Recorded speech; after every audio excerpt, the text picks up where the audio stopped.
TTD కల్తీ నెయ్యి కేసులో సిట్ అధికారులు దూకుడు పెంచారు.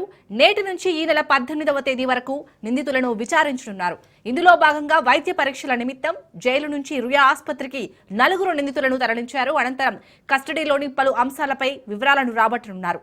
కస్టడీలో బోలేబాబా డైరీ మాజీ డైరెక్టర్లు వివేక్ జైన్, పోమిర్ జైన్ పై ప్రశ్నల వర్షం కురిపించనున్నారు.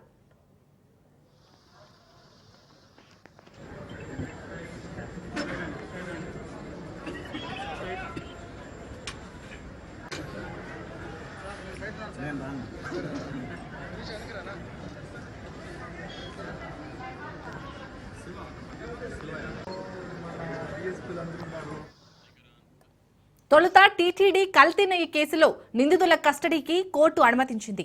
నిందితులను 5 రోజుల పోలీస్ కస్టడీకి ఇస్తూ తిరుపతి 2వ అదనపు మున్సిపల్ కోర్టు అనుమతిచ్చింది. దీంతో ఇవాటి నుంచి 18వ తేదీ వరకు సిట్ కస్టడీకి నిందితులు వెళ్లనున్నారు. తిరుపతిలోని అలిపిరి వద్ద ఉన్న సిట్ కార్యాలయంలో 4 నిందితులను సిట్ విచారించనుంది.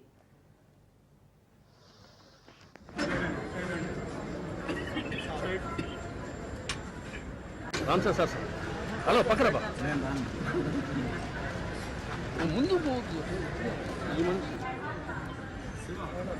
సైడ్ నో సైడ్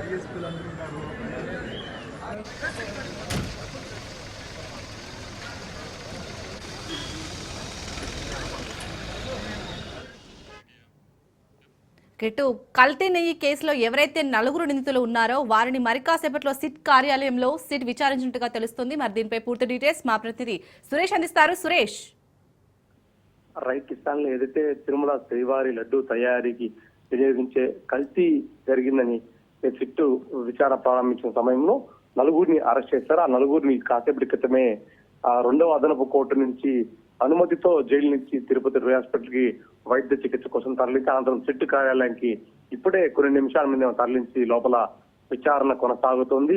ఏదైతే బోలేబాబా డైరీ సంబంధించిన అంశం కావచ్చు, వైష్ణవి డైరీ, ఏఆర్ డైరీ సంబంధించి 3 డైరీలు కలిపి సిండికేట్ గా ఏర్పడి కల్తీ నెయ్యి వ్యవహారంలో పూర్తిగా తక్కువ ధరకు కోట్ చేసి కల్తీ నెయ్యి సరఫరా చేసినట్టుగా గుర్తించిన నేపథ్యంలో ఈ 4 కూడా 5 రోజుల పాటు కస్టడీకి ఇవ్వాలని కోర్టు అనుమతితో 5 రోజుల పాటు మీరు విచారించబోతున్నారు. ఈ 5 రోజులు కూడా వారి దగ్గర నుంచి ఎవరైనా ప్రమేయంతో టెండర్ దక్కించుకున్నారు, ఏ రకంగా మీరు లడ్డు నెయ్యి కల్తీలో పాల్పడ్డారు, నకిలీ బిల్లుతో సహా సిబ్బందిని నకిలీగా గుర్తించి లారీ డ్రైవర్తో సహా అటు దాదాపు 15,000 కిలోమీటర్లు ఉన్న బోలేరు బాబా ఆ డైరీ దగ్గర నుంచి కూడా ఎలా నెయ్యి సేకరించారు, అసలు పూర్తిగా అనుమతులు ఎలా లభించాయి అనే అంశం మీద పూర్తిగా దర్యాపించబోతున్నారు. ఇప్పటికే దీనికి సంబంధించి చిట్టు కార్యాలయానికి అధికారులు చేరుకున్నారు, లోపల వారిని విచారిస్తున్నారు. మరో వారం రోజుల్లో సిబిఐ చిట్టు చీఫ్ కూడా మురళీ రంభా కూడా తిరుపతి చేరుకునే అవకాశం ఉంది. పూర్తిగా ఎవరు ఈ దీంట్లో పాల్పడ్డారు, వీరి వెనకాల ఎవరి హస్తం ఉంది అనే దాని మీద పూర్తిగా దృష్టి సారించబోతున్నారు. ఇప్పటికే A2 నుంచి 4 అరెస్ట్ చేస్తే A1 ఎవరనేది అంశం మీద క్వశ్చన్ మార్క్ ఏర్పడింది. అటు టీటీడీ ఉద్యోగులు ఇటు పోలీస్ శాఖలో చర్చనీయాంశంగా మారింది. A1 ఎవరి అంశం మీద కావచ్చు, మరోవైపు మరి ఇతర సిబ్బంది కావచ్చు, ఎవరి ప్రమేయం ఉంది, టెండర్ లో పాల్గొన్నప్పుడు ఎవరు ఎంత కోట్ చేశారు అనే విషయం మీద పూర్తిగా వారి దగ్గర నుంచి ఆధారాలు సేకరించబోతున్నారు. ఈ 5 రోజుల పాటు వీరి దగ్గర నుంచి ఆధారాలు సేకరించిన తర్వాత మరికొంతమందికి నోటీసులు జారీ చేశారు. వారందరికీ కూడా కొంతమంది అజ్ఞాపనలు వెలుపడిన సమాచారం ఉంది.